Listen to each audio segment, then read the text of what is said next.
Brigadier Rashid वली साहब ने भी हमें ज्वाइन कर लिया। बहुत शुक्रिया राशिद वली साहब, ना कीमती वक्त देने के लिए। जो फैसला आया है, हत्या इज्जत का मुकदमा जीता गया है ब्रिगेडियर रिटायर्ड राशिद नसीर ने, वो भी लंदन के हाई कोर्ट में। आप इस फैसले को किस नजर से देखते हैं? देखिए, the writing was on the wall.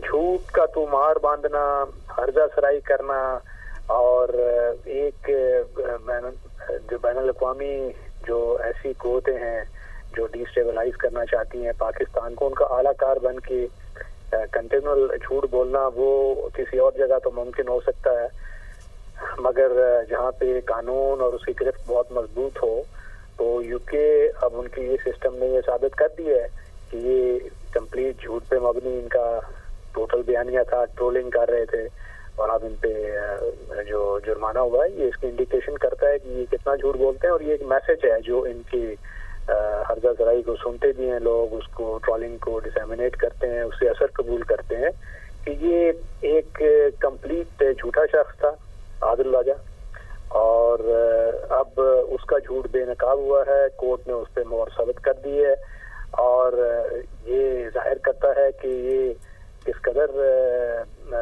मुल्क दुश्मनी में या पर्सनल एनमिटीज पे या कोई भी और इम्पल्स या मोटिवेशन हो, और उसमें ये कितना आगे जाके नुकसान पहुंचा सकते हैं मुल्क को भी, और लोगों के जहन भी परागंदा करते हैं। तो ये बड़ा एक क्लियर आई थिंक मैसेज है, लोगों के लिए भी है, उस शख्स के लिए जो ये काम कर रहा था, और एक डेटरेंस भी होगा फ्यूचर। जो लोग इस किस्म के काम करते हैं उनको उसका हिसाब चुकाना पड़ेगा। और राशिद वली साहब, पाकिस्तान में भी इनका कोर्ट मार्शल तो हो चुका है, इनको 12 साल की कैद सुनाई गई है कोर्ट मार्शल के जरिए। जी बिल्कुल, वो तो ये यहाँ से तो कोर्ट मार्शल हो चुके हैं, और यहाँ से तो वो चूंकि इसीलिए यहाँ से फरार हैं, भगोड़े हैं, और वहाँ जाके ये समझते हैं कि जो सियासी पनाह लेने की जो वहाँ पे कुछ आज़ादियाँ होती हैं उसको एक्सप्लॉइट करेंगे। मगर लगता है कि वहाँ भी इनकी दाल नहीं गली, और वहाँ का जो निज़ाम इंसाफ है उसने भी इनको अपने शिकंजे में ले लिया है। राइट। और जो सोशल मीडिया पे हमने देखा कि एक प्रोपेगेंडा कर रहे थे, ख़ासतौर पर एक सियासी जमात के साथ एफिलेटेड थे, उस सियासी जमात ने भी कुछ अर्सा पहले ये बता दिया और ये कह दिया कि हम इनके साथ कोई ताल्लुक़ नहीं रखते, इनके साथ इज़हार ला ताल्लुक़ ही कर दिया। ज़ाहिर है कि एक जो सियासी जमात है, अगर उसने मेन स्ट्रीम की सियासत करनी है तो ये मुल्क दुश्मनी, एंटी स्टेट जो एलिमेंट्स हैं वो तो एक बैगेज बन जाते हैं ना, तो वो तो फिर उससे जान छुड़ानी पड़ती है, वरना तो उनका अपना जो सियासी तशख़्ख़ुस है, सियासी जो उनकी एग्जिस्टेंस है वो इम्पेरिल हो जाती है। तो अगर उन्होंने इनसे लाताल्लुकी का ऐलान किया है तो वो इसी वजह से किया होगा कि ये अब एक बैगेज बन चुके थे और इनका अपना ही कोई एजेंडा था। ये मेरा ख्याल है सोशल मीडिया पे जो उसका मोनेटाइजिंग का एक सिस्टम होता है, मॉल बनाने के चक्कर में थे, और उसमें अब ये इनकी जो हकीकत है वो बेनकाब हो गई है। राइट। लेकिन राशिद साहब, अगर हम देखें तो इससे कितना स्ट्रॉन्ग मैसेज जाता है उन सोशल मीडिया इन्फ्लुएंसर्स को जो कि इस किस्म की हरकतों सकनात करके सोशल मीडिया के थ्रू लोगों को के ऊपर हत्या की इज्जत की इस तरह की बातचीत करते हैं और इस किस्म का पैगाम देते हैं। जी, ये बड़ा स्ट्रॉन्ग मैसेज है, और फ्यूचर के लिए डेटरेंस का भी किरदार अदा करना चाहिए इसको, और हमें भी इससे सबक सीखना चाहिए। हमारा निज़ाम इंसाफ, हमारा जो लिबरल लॉज हैं उनको भी मजबूत होना चाहिए, ताकि देखिए दुनिया क्या कर रही है और हम क्या कर रहे हैं। हमारे यहाँ ये मुकदमा टूल पकड़ते रहते हैं, फैसले नहीं होते, लिबरल लॉज वीक हैं, इसकी वजह से झूठ का एक जो पूरा इकोसिस्टम बना हुआ है।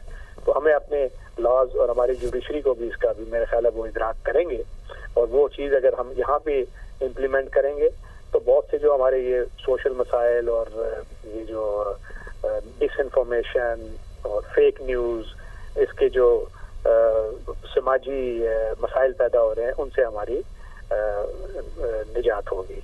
राइट। और राशिद वली साहब, जब इनका कोर्ट मार्शल हुआ था तो इनके साथ एक और कैप्टन रिटायर्ड थे, हैदर रजा मेहदी साहब, उनको भी सज़ा हुई थी, दोनों को 12 से 14 साल की सज़ा हुई थी। आप समझते हैं कि पाकिस्तानी गवर्नमेंट को अब कुछ ऐसे लॉज भी बनाने चाहिए जिनसे जिन मुल्कों में जाके बैठे हुए हैं वहाँ से वापस लाया जाए और कानून के मुताबिक जो सज़ा मिली हुई है वो यहाँ पर अपनी सज़ा पूरी करें? बिल्कुल जी, ये मैं समझता हूँ कि एक्सट्राडिशन ट्रीटी है, उसको बरूकार लाना चाहिए। जो कवानीन हमारे अटॉर्नी जनरल हैं, मिनिस्ट्री ऑफ लॉ है, उसको इस तरफ देखना चाहिए। एक्सट्राडिशन लॉज अगर हैं तो उसके तहत दूसरे मुल्क के साथ मिलकर इनको वापस ला के इंसाफ के कटहरे में डालना चाहिए। हसीब आप साथ ही मौजूद हैं? हसीब हमारे रिपोर्टर हैं, गालिबन वो साथ मौजूद नहीं है। राशिद वली साहब, आप ही की जानिब आऊँगा। अब मैसेज की तो बात आपने कर दी, बहुत स्ट्रॉन्ग मैसेज है, लेकिन हमने देखा कि कुछ और भी ऐसे लोग थे, जैसे मैंने पहले मेंशन किया हैदर रज़ा साहब को, वो भी यूट्यूब पर बैठकर इनके साथ अपने प्रोग्राम्स करते थे और हमारी स्टेट के ख़िलाफ़, पाकिस्तान के ख़िलाफ़ मनफी प्रोपेगेंडा कर रहे थे।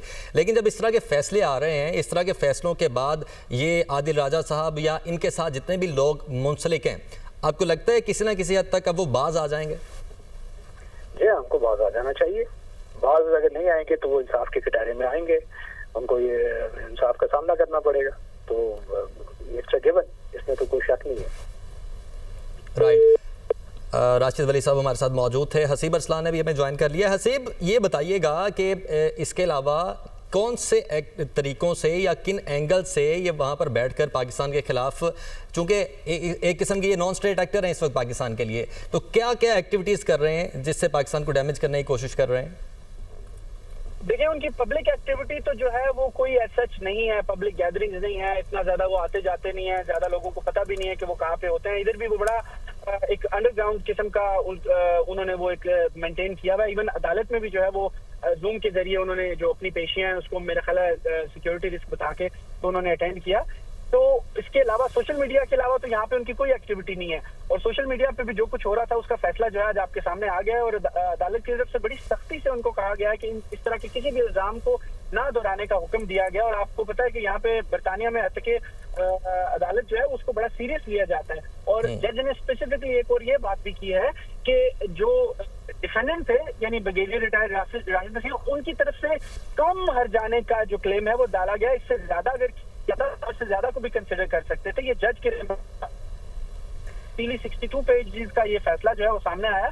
तो इसके बाद जो है मेरा ख्याल है ना सिर्फ इनको बल्कि और बहुत सारे लोग जो रियासत पाकिस्तान के खिलाफ या पाकिस्तान की स्टेट के खिलाफ या पाकिस्तान के इदारों के खिलाफ किसी भी कैपेसिटी में अगर ऑनलाइन प्लेटफॉर्म्स पे बैठकर और खासतौर पे बरतानिया में बैठकर अगर इस तरह की किसी एक्टिविटी में मुलविस हैं तो उन सब लोगों के लिए एक बड़ा टर्निंग पॉइंट होगा आज। और इसके बाद मेरा ख्याल है बहुत लोग जो है वो मोहतात हो जाएंगे और बहुत लोग जो है इस तरह के घिनौने किस्म के काम से जो है वो बाज आ जाएंगे। ठीक है, बहुत शुक्रिया हसीब अरसलान, आप हमारे साथ मौजूद थे और हमारे साथ इंफॉर्मेशन शेयर कर रहे थे।